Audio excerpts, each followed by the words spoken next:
সালাম আলাইকুম বন্ধুরা। এখন সাশার দুঃখ প্রবন্ধটি নিয়ে আলোচনা করব। আমরা জানি সাশার দুঃখ প্রবন্ধটি লেখেন রুকিয়া সাকাত হোসেন, যাকে আমরা বেগম রুকিয়া বলে চিনি। এটি হচ্ছে একটি সংস্কারমূলক বা সংস্কার সাধন রচনা, যেখানে ব্রিটিশ শাসন এবং যে ব্রিটিশ শাসনের জমিদার প্রথা ছিল, ওই জমিদারি প্রথার ফলে বাঙালি এবং ভারতবর্ষের কৃষক সমাজের যে শোচনীয় অবস্থা এবং তাহা থেকে পরিত্রাণের উপায় কিন্তু এই সাশার দুঃখ প্রবন্ধটির মাধ্যমে লেখক রুকিয়া সাকাত হোসেন খুব সুন্দর করে ফুটে তুলেছেন। আজকে আমরা তার শব্দগুলো জানার চেষ্টা করি। এখানে প্রথম শব্দ হচ্ছে সাশার দুঃখ। তো সাশা সাশা অর্থ হচ্ছে কৃষক বা যিনি কী করেন, চাষ করেন। সাশা অর্থ হচ্ছে কৃষক বা যিনি কী করেন, চাষ করেন। তারপর হচ্ছে দুঃখ। দুঃখ যদিও শব্দটা বর্তমান ব্যবহার হয়নি, তবে দুঃখ অর্থ হচ্ছে দুঃখ বা কষ্ট বা মর্মবেদনা। আচ্ছা, তেনা শব্দের অর্থ হচ্ছে কানি, কাপড় বা নেড়া। তবে এখানে লজ্জা নিবারণের যে সর্বনিম্ন বা চিরবসন আছে, ওটাকে তেনা বোঝানো হয়েছে। তারপর হচ্ছে পয়সা। পয়সা হচ্ছে এক ধরনের অলঙ্কার। পয়সা কি? পয়সা হচ্ছে এক ধরনের অলঙ্কার, যেটা মূলত মণিবন্ধনের অলঙ্কার হিসেবে কী করা হয়, চিহ্নিত হয়। অর্থাৎ হিন্দু ধর্মের মধ্যে যে মণিবন্ধন আছে, এই মণিবন্ধনের অলঙ্কার হিসেবে এই পয়সা অলঙ্কারটা ব্যবহৃত হয়। এটাকে এক ধরনের আমাদের যে চুরি পরি, হাতের চুরি, হাতের চুরির সাথে কী করা যায়, তুলনা করা যায়। তারপর আরেকটা শব্দ হচ্ছে বিকাই। বিকাই এটি শব্দটি হচ্ছে বিকানু থেকে, অর্থাৎ বিক্রি করা। বিকাই এটি হচ্ছে বিকানু শব্দ থেকে, এর অর্থ হচ্ছে বিক্রি করা। তারপর শব্দ হচ্ছে সমকক্ষ। সমকক্ষ অর্থ হচ্ছে সমান বা সমান প্রতিযোগী। ঐশ্বর্য। ঐশ্বর্য শব্দের অর্থ হচ্ছে ধন সম্পত্তি। ঐশ্বর্য শব্দের অর্থ হচ্ছে ধন সম্পত্তি। স্টিমার অর্থ হচ্ছে কি?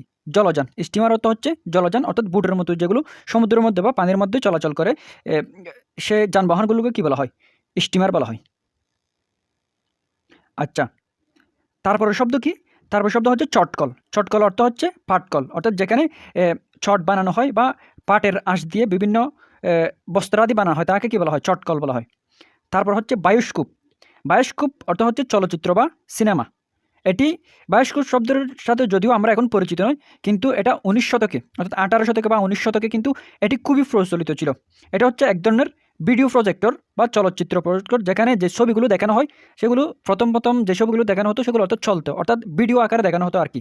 যেমন বায়োস্কোপের মধ্যে দিয়ে বিভিন্ন কুতুব মিনারের ছবি, রাম রাবণের যুদ্ধ, এরকম কিন্তু বিভিন্ন ঐতিহাসিক ঘটনাগুলো ওই বায়োস্কোপের মাধ্যমে টিভি সিনেমা আসার আগে এই বায়োস্কোপের মাধ্যমে দেখানো হতো। তোমরা অবশ্যই ছবির মধ্যে দেখতে পাচ্ছ। এবং তোমরা আরও বিস্তারিত জানতে চাইলে কিন্তু বিবিসির একটা কি আছে, প্রতিবেদন আছে বায়োস্কোপ নিয়ে, ওটা জেনে আসতে পারো। তারপর হচ্ছে নারী। নারী অর্থ হচ্ছে শিরা বা দমনী, অর্থাৎ আমাদের যে হাতের বা পুরো শরীরে শিরা এবং দমনী আছে, এই শিরা এবং দমনীকে কী বলা হচ্ছে? নারী বলা হচ্ছে। এই নারী পরীক্ষা করে কিন্তু কবিরাজরা অসুখ বা রোগ শনাক্ত করতেন। তারপর হুড়াহুড়ি অর্থ হচ্ছে তাড়াতাড়ি। জনগণের হুড়াহুড়ি ব্যবহার করা হয়েছে। জনতার হুড়াহুড়ি অর্থ হচ্ছে জনগণের সমাগম বা জড়তা আর কি। তারপর হচ্ছে অনারেবল। অনারেবল শব্দের এটি হচ্ছে সম্মানীয়। এটি অনারেবল গড়াগড়ি হিসেবে ব্যবহার করা হয় আর কি। অনারেবল অর্থ হচ্ছে সম্মানীয় বা নেতা নেত্রী, এরকম ব্যক্তিবর্গ আর কি। তারপর শব্দ হচ্ছে ল্যামল্যান্ড জিঞ্জারেন। তারপর শব্দ হচ্ছে ল্যামল্যান্ড জিঞ্জারেন। এটার একটু ব্যাখ্যার প্রয়োজন আছে। ল্যামল্যান্ড হচ্ছে ফিনল্যান্ডের একটি বসতি। ফিনল্যান্ড যে একটি দেশ আছে, এই ফিনল্যান্ডের একটি বসতি হচ্ছে ল্যামল্যান্ড। আর জিঞ্জারেন হচ্ছে ওই বসতির বা ওই জায়গার কিছু ধর্মীয় স্থাপনা বা ধর্মীয় স্থাপনার চূড়া।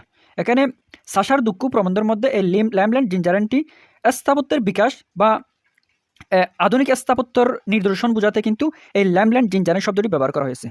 আশা করি বুঝতে পারছো।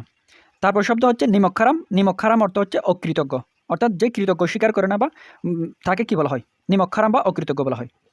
তারপর শব্দ হচ্ছে মুষ্টিমেয়। মুষ্টিমেয় অর্থ হচ্ছে সামান্য, অর্থাৎ আমরা মুষ্টি বলতে কি বুঝি? হাতের মুষ্টি। এই হাতের মুঠো পরিমাণ বা মুষ্টি পরিমাণ, অর্থাৎ যা খুবই সামান্য। এই খুবই সামান্য বলতে মুষ্টিমেয় শব্দটি ব্যবহার করা হয়। তারপর হচ্ছে বানা। দান বানা। দান বানা অর্থ হচ্ছে দান বা প্রবৃত্তি থেকে খুশা পৃথক করাকে কী বলা হয়? দান বানা বলা হয়। দান প্রবৃত্তি থেকে খুশা পৃথক করাকে কী বলা হয়? দান বানা বলা হয়।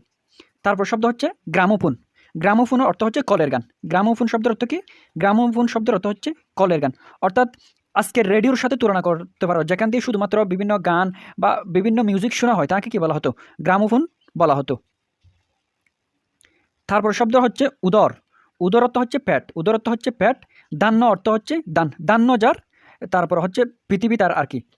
তারপর হচ্ছে মুরাই।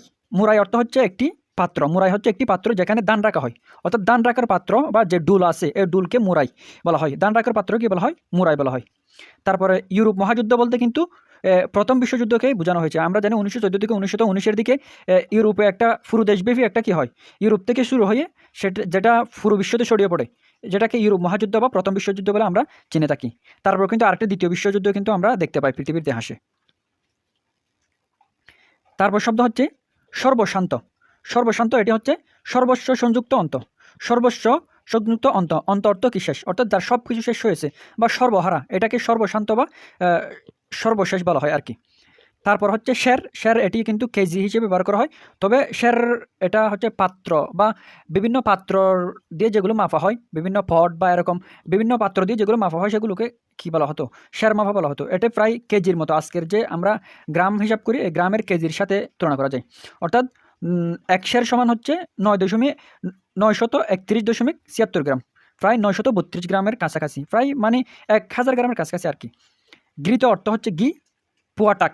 পুয়াটাক অর্থ হচ্ছে এটা একটা আনুমানিক একটা শব্দ, অর্থাৎ এক পুয়ার বা 250 গ্রামের কাছাকাছি। পুয়াটাক অর্থ হচ্ছে 250 গ্রামের কাছাকাছি। সেরকম আরেকটা শব্দ হচ্ছে ছটাক। আচ্ছা, তারপর শব্দ হচ্ছে গন্ডা। গন্ডা এটি হচ্ছে অধুনা বিলুপ্ত একটা মুদ্রা, যেটি বর্তমানে ব্যবহৃত হয়নি, কিন্তু 19 শতকের দিকে বা 18 শতকের দিকে কিন্তু এই গন্ডা মুদ্রাটা প্রচলিত ছিল।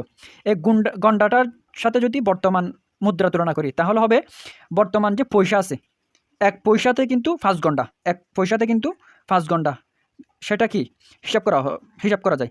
সেখানে আরও তখনকার সময় আরও কতগুলো কী ছিল, মুদ্রা ছিল, যেমন করা, গন্ডা, বুড়ি, পয়সা। এই বুড়িটা কিন্তু বর্তমান পয়সার কি সমতুল্য। তারপর 28 নম্বর শব্দ হচ্ছে উপাদেয়। 28 নম্বর শব্দ কি, 28 নম্বর শব্দ হচ্ছে উপাদেয়, অর্থাৎ যা উপভোগ করা যায়, সুমিষ্ট বা এনজয়েবল, টেস্টি, তাকে কি বলা হয়, উপাদেয় বলা হয়। তারপর শব্দ হচ্ছে পাট করি।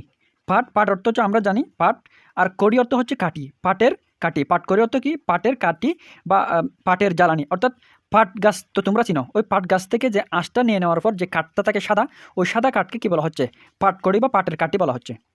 তারপর আমরা জানি বিচালি অর্থ হচ্ছে কাঠ। তারপর বিচালি গাদা আছে, যেটা খড়ের স্তূপকে কি বলা হয়, বিচালি গাদা বলা হয়। তারপর শয্যা অর্থ হচ্ছে কি, বিছানা। শয্যা অর্থ বিছানা, মধুর শয্যা, সেরকম তোমরা শব্দ শুনতে থাকবে। মোহিত অর্থ হচ্ছে কি, পৃথিবীতে। মহি অর্থ পৃথিবী, মহি অর্থ পৃথিবী, মোহিত অর্থ পৃথিবীতে। জঠর অনল, আরেকটি শব্দ হচ্ছে জঠর অনল। জঠর অর্থ হচ্ছে পেট, জঠর অর্থ হচ্ছে পেট, অনল অর্থ আগুন। জঠর অনল অর্থ পেটের আগুন, অর্থাৎ ক্ষুধার ফলে যে অবস্থাটা হয় সেটাকে জঠর অনল বা পেটের আগুন হিসেবে কি করা হয়েছে, চিহ্নিত করা হয়েছে বা বোঝানো হয়েছে। তারপর শব্দ হচ্ছে চরকা।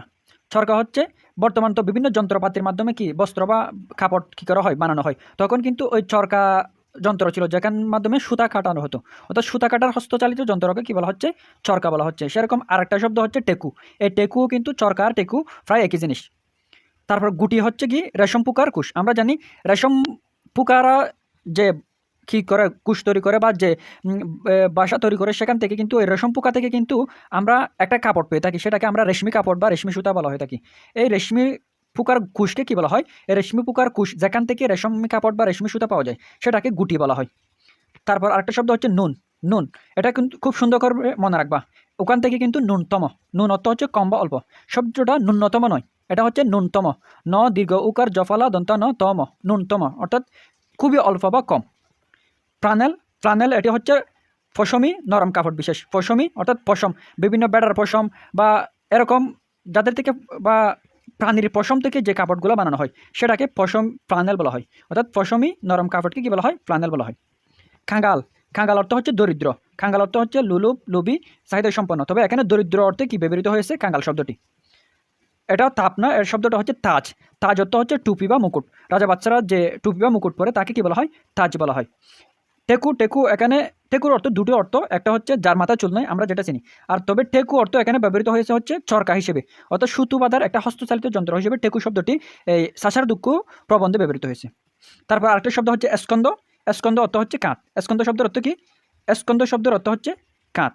স্কন্দ শব্দের অর্থ কি, স্কন্দ শব্দের অর্থ হচ্ছে কাঁধ। তারপর শব্দ হচ্ছে বারানি। বারানি অর্থ হচ্ছে ধান বানার বিশেষ মঞ্চ, অর্থাৎ যেখানে ধান বানা হয় বা ধান গাছ থেকে ধান পৃথক করা হয় বা ধান থেকে চালে করা হয় বা কুষা চড়ানো হয় তাকে কী বলা হয়? বারানো, বা সেই মঞ্চকে বারানি বলা হয়। তবে বারানি বলতে যারা ধান বানে তাদেরকেও কিন্তু বারানি বলা যায়। বুড়ি বুড়ি অর্থ হচ্ছে প্রচুর। বুড়ি বুড়ি শব্দের অর্থ কী? বুড়ি বুড়ি শব্দের অর্থ হচ্ছে প্রচুর। বন্যী অর্থ হচ্ছে আগুন। বন্যী শব্দের হচ্ছে আগুন। শিবিকা অর্থ হচ্ছে পালকি। এখানে শব্দটা ব্যবহার করা হয়েছে শিবিকা বা হাগন, অর্থাৎ যারা পালকি বহন করে তাদেরকে শিবিকা বা হাগন বলা হয়েছে। কার্পাস হচ্ছে সুতা তৈরির গাছ, অর্থাৎ তুলার মতো কার্পাস গাছও একটি সুতা তৈরির গাছ। ক্লেশ অর্থ যন্ত্রণা। ললনাত্ম কি? নারী। ললনাত্ম নারী, ললনাত্ম নারী। আচ্ছা, এগুলো ছিল যেগুলো যে কঠিন শব্দ তোমাদের শব্দার্থ এবং টিকার মধ্যে যেগুলো দেয়নি সেগুলো আমি ব্যাখ্যা করার চেষ্টা করলাম। এখন হচ্ছে যে শব্দগুলো তোমাদের পাঠ্য বইয়ে দেওয়া আছে শব্দার্থ ও টিকা বলে, সেই শব্দগুলো ব্যাখ্যা করার চেষ্টা করবো। এগুলো কিন্তু খুবই গুরুত্বপূর্ণ, বিভিন্ন পরীক্ষার মধ্যে তোমাদের বিশ্ববিদ্যালয় সহ বিভিন্ন পরীক্ষার মধ্যে এই শব্দগুলো আসতে পারে। এর মধ্যে প্রথম শব্দ হচ্ছে ছেইলা। এটা হচ্ছে একটা আঞ্চলিক রূপ। সেইলা অর্থ হচ্ছে ছেলে বা সন্তান সন্ততি অর্থে এই সেলা শব্দটি ব্যবহৃত হয়। তারপর হচ্ছে পয়সা। পয়সা আমি আগেই ব্যাখ্যা করেছি, সেটা হচ্ছে স্ত্রীলোকের মণিবন্ধনের প্রাচীন অলঙ্কার। সেটা এক ধরনের চুড়ি টাইপ, হাতের কবজির মধ্যে পড়ানো হয়, সেটা হচ্ছে এক ধরনের চুড়ি টাইপ। দানা অর্থ হচ্ছে খাদ্য অর্থে দানা ব্যবহৃত হয়েছে চাষার দুঃখ প্রবন্ধে। দানা বলতে আমরা কি বুঝি? যেমন চুলা, মটর, কলাই এইসব শস্যকে কিন্তু কি বলা হয়? দানা বলা হয়। খলাই বলতে কি? খলাই বলতে হচ্ছে বিভিন্ন মোটর, শিম রিলেটেড যতগুলো কি আছে জিনিস আছে সেগুলোকে কি বলা হয়? কলাই বলা হয়। আমরা যেমন আমরা মাসকলাই বলতে একটা জিনিস চিনি, পেঁয়াজু তিয়াজু বানানোর জন্য কিন্তু এই কলাই শব্দটা ব্যবহার করা হয়। তারপর শব্দ হচ্ছে অব্রবেদী। অব্র অর্থ হচ্ছে আকাশ। অব্র অর্থ হচ্ছে আকাশ। বেদী অর্থ হচ্ছে যা বেদ করে বা কি করে মানে চিড়ে ফেলে সেরকম আর কি। এখানে অব্রবেদী দালান বলতে আকাশচুম্বী বা উচ্চ উচ্চ দালান বা অট্টালিকা দালানকে বোঝানো হয়েছে। ট্রামওয়ে অর্থ হচ্ছে ট্রাম চলাচলের রাস্তা। ট্রাম চলাচলের রাস্তাকে ট্রামওয়ে বলা হয়। ট্রামও ট্রেনের মতো একটি গাড়ি বা যানবাহন। ট্রেনের মতো একটি গাড়ি বা যানবাহন। আমরা জানি আমাদের যে জীবনানন্দ দাশ আছে, জীবনানন্দ দাশ কিন্তু এই ট্রাম দুর্ঘটনায় মৃত্যু হয়েছেন। তাহলে ট্রাম কি? ট্রাম হচ্ছে ট্রাম চলাচলের রাস্তা। ট্রামওয়ে রেলওয়ের মতো রাস্তা দিয়ে ট্রাম চলে, তবে তা অধিকতর হালকা। বাস চলাচলের রাস্তার ভিতরেও ট্রামওয়ে থাকতে পারে। আচ্ছা, বায়োস্কোপ যেটা ব্যাখ্যা করলাম, এটা হচ্ছে এক ধরনের ভিডিও বা চলচ্চিত্র প্রজেক্টর হচ্ছে বায়োস্কোপ। শাসাই সমাজের মেরুদণ্ড। আমরা এরকম দুটো বাক্য শুনতে পাই। একটা হচ্ছে শিক্ষায় জাতির মেরুদণ্ড, আর হচ্ছে শাসাই সমাজের মেরুদণ্ড। অর্থাৎ যে জাতি যত শিক্ষিত সেই জাতি কিন্তু তত উন্নত। অর্থাৎ মেরুদণ্ড হিসেবে কি করে? শিক্ষা। সেরকম শাসা হচ্ছে সমাজের, অর্থাৎ একটা সমাজের আর্থিক অবস্থার উন্নতির জন্য কিন্তু এই শাসাই কাজ করে, সেজন্য বলা হচ্ছে শাসাই সমাজের মেরুদণ্ড। এখানে আরও কী কী ব্যাখ্যা দেওয়া আছে? বাংলা কৃষিপ্রধান দেশ। অবশ্যই বাংলা হচ্ছে কৃষিপ্রধান দেশ। সুপ্রাচীন কাল থেকে অন্যান্য কুটির শিল্পের মতো সামান্য বৃত্তি থাকলেও কৃষি এদেশের মানুষের জীবনযাপনের প্রধান বৃত্তি। বৃত্তি অর্থ হচ্ছে পেশা। বৃত্তি অর্থ কি? বৃত্তি অর্থ হচ্ছে পেশা। অর্থাৎ বাংলা মানুষের প্রধান বৃত্তি হচ্ছে পেশা, যদিও সামান্য অন্যান্য কিছু আছে পেশা থাকতে পারে। এমনকি বিশ্বতকে পৃথিবীর বেশ কিছু দেশ যখন শিল্পে অসাধারণ সমৃদ্ধি লাভ করেছে, আমাদের দেশ তখনও কৃষি বিকাশকে সবচেয়ে প্রাধান্য দিয়েছে। সুতরাং কৃষি ও এদেশের মেরুদণ্ড এ বিষয়ে সন্দেহের অবকাশ নেই। অর্থাৎ শাসাই যে সমাজের মেরুদণ্ড সেটা কিন্তু এখানে ব্যাখ্যা করেছেন, বিশেষ করে আমাদের ভারতের সমাজের জন্য বা উপমহাদেশের দেশের জন্য শাসাই যে সমাজের মেরুদণ্ড এটি এখানে ব্যাখ্যা করার চেষ্টা করেছেন। তারপরে শব্দ হচ্ছে পাশাই জুটে না তেনা। পাশা অর্থ তো তোমরা জানো, পাশাই জুটে না তেনা। তেনা অর্থ হচ্ছে কাপড়। এখানে অর্থাৎ লজ্জা নিবারণের জন্য কাপড় থাকে না, এটি ব্যাখ্যা করতে পাশাই জুটে না তেনা এই প্রবাদটি ব্যাখ্যা করা হয়েছে। হ্যাঁ, পাট উৎপাদনকারী কৃষকের চরম দারিদ্র্যের পরিচয় দিতে গিয়ে বেগম রোকেয়া সাখাত হোসেন প্রবাদটি ব্যবহার করেছেন। আচ্ছা, চটকল প্রতিষ্ঠার পর থেকে, চটকল অর্থ হচ্ছে পাটকল, চটকল প্রতিষ্ঠার পর থেকে পাটের চাহিদাও কদর বেড়ে যায়। এক্স্যাক্টলি, পাটকল পরিশ্রমিকগণ পর্যাপ্ত মাসোহারা পেয়ে, মাসোহারা অর্থ হচ্ছে মাসিক বেতন, পর্যাপ্ত মাসোহারা পেয়ে স্বাচ্ছন্দ্যে জীবনযাপন করতে থাকেন। কিন্তু যারা পাট উৎপাদন করতেন সেই কৃষকদের অবস্থা ছিল মানবেতর। দারিদ্র্যের সঙ্গে জুঝতে অর্থ হচ্ছে যুদ্ধ করতে করতে, দারিদ্র্যের সঙ্গে জুঝতে তাদের জীবন শেষ হতো। প্রবাদটির ভিতর দিয়ে কৃষকদের সেই করুণ অবস্থার পরিচয় পাওয়া যাচ্ছে। অর্থাৎ এখানে একটা খনার বচন বা প্রবাদ বলেন, পাশায় জুটে না তেনা বলে, সেরকম একটা লম্বা একটা 4 লাইনের প্রবাদ ব্যাখ্যা করেন। এর মাধ্যমে কিন্তু তিনি কৃষকদের শোচনীয় অবস্থাটা ব্যাখ্যা করার চেষ্টা করেছেন।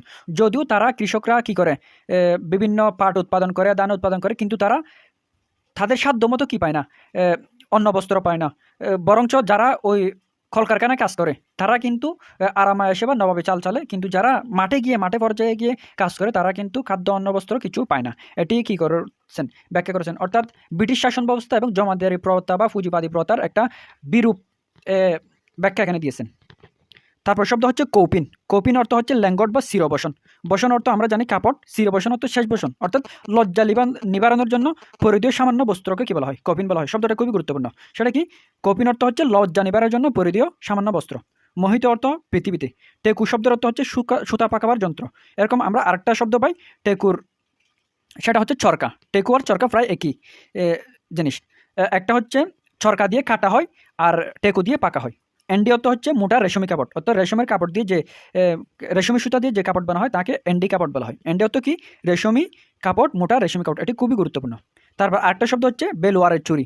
বেলোয়ার অর্থ হচ্ছে বেলোয়ারের একটা স্থানের চুড়ি, যেগুলো কিন্তু খুবই উৎকৃষ্ট হয় এবং স্বচ্ছ কাজ দিয়ে এগুলো তৈরি করা হয়। তাহলে বেলোয়ারের চুড়ি কি? উৎকৃষ্ট স্বচ্ছ কাজে প্রস্তুত চুড়ি। আশা করি তোমরা এই শব্দগুলো খুবই সুন্দর করে ব্যাখ্যা করতে বুঝতে পেরেছো এবং তোমরা বারবার পড়ার চেষ্টা করবে। জাযাকুমুল্লাহ ফর ওয়াচিং।